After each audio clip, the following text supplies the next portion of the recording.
Hello, I'm David Campanella, and I'm not present, so I will be doing the results section through a video. First, I'd like to talk about, we ran a bunch of statistical tests, and that was just to support our research. We used a significance level of 0.05 to make sure that none of our results were by chance, but that they were significant. First, I'd like to talk about the demographics, actually, of our results that we got. We got 44% of the people who responded to us were female, and 56% were male, which is good because that's almost half. And then we also had an age sample of the age group of 18 to 24. We had 33% respond in that age group, and we had 36% respond in the age group of 25 to 34. And then we had 31% respond in the age group of 35 to 55 plus. Next, we also asked a question about familial status, so whether you're married or partnered with kids, which we had about 25% respond. Whether you're married or partnered with kids, which is about 8.61%. If you were single with kids, which would be close to 20%, and then if you're single without kids, which we had almost half of the people who responded to our survey were single without kids. We also surveyed the ethnicity of our respondents. We had about 20% register themselves as Hispanic. A large amount, about 60%, were white, and then we also had another category which was about 25%. And the reason for this was because we had African American, Asian Pacific Islander, and so the reason their groups were so split up that there would be very small amounts of them. So we decided to group them into an other category. In order to address our first research problem of awareness, we thought we'd test to see how many people were aware of the museum in general. We hypothesized that more people would be unaware of the museum than actually were, but what we found is that more people were actually aware of the museum. We used the Chi-Square Goodness of Fit test for this specific problem. What we found was about 77% of the people we surveyed were actually aware of the museum, knew what it was, knew about it, and that 23% were unaware.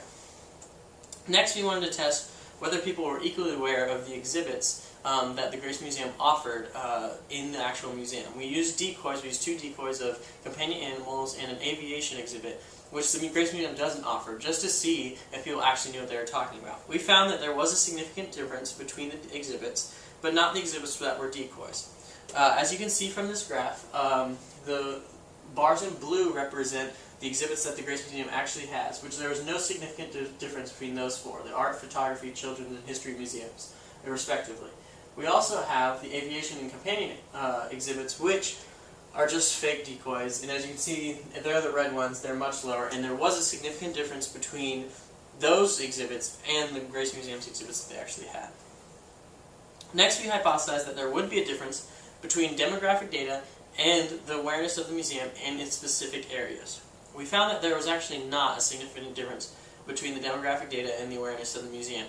So what we did was we tested to see whether families with children were more aware of the Children's Museum, or an older lady might be more inclined to go to the History Museum.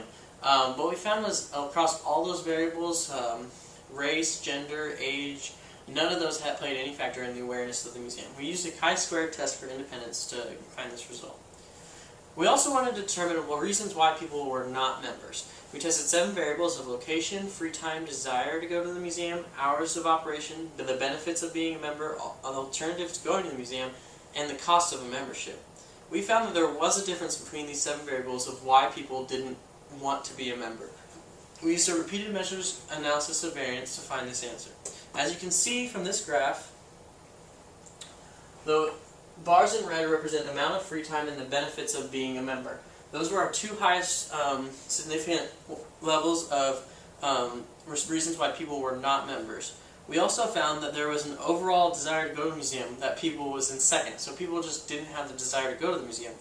And then also alternatives to going to a museum, which would be going to the movies, doing something else. So what we found was the first 2 are not significantly different than each other, but they are significantly different than the rest. The desire to go to the museum is significantly different than everything else other than the alternatives going to the museum. And the alternatives going to the museum was not significantly different between the overall desire to go to the museum and the last 3, but it was significantly different between the amount of free time and the benefits of being a member, which was the top 2. As you can see, the last 3 were not significantly different between each other, but they were significantly different between all other categories. These include hours of operation, the cost of membership, and the location, which basically means those things were not significantly different in regard to why people were not members. Next, we wanted to research the effectiveness of social media for the Grace Museum. We basically thought that there would be a significant difference between the venues of social media in terms of use and awareness. And what we found was there was a difference, and we used a chi-square test for independence for this. So what we did was we looked at the use of social media, and we found that one social media is used much more than others, and that's Facebook. The rest are not significantly different between each other, but Facebook is significantly different than the other three. So, most of Abilene uses Facebook, but not much anything else. We also tested different variables of how social media is handled. For example, we tested the use of social media, whether the person just used it, whether they were aware of it, if they interacted with the Grace Museum's page, and if they followed that specific page. What we hypothesized was there would probably be a difference between these things. There was a difference, but the only difference was that the Abilene community uses social media more than they are aware, more than they interact with the Grace Museum, and more than they follow the Grace Museum's pages. Well, thank you for listening, and that's our results, and next we're going to go on to limitations.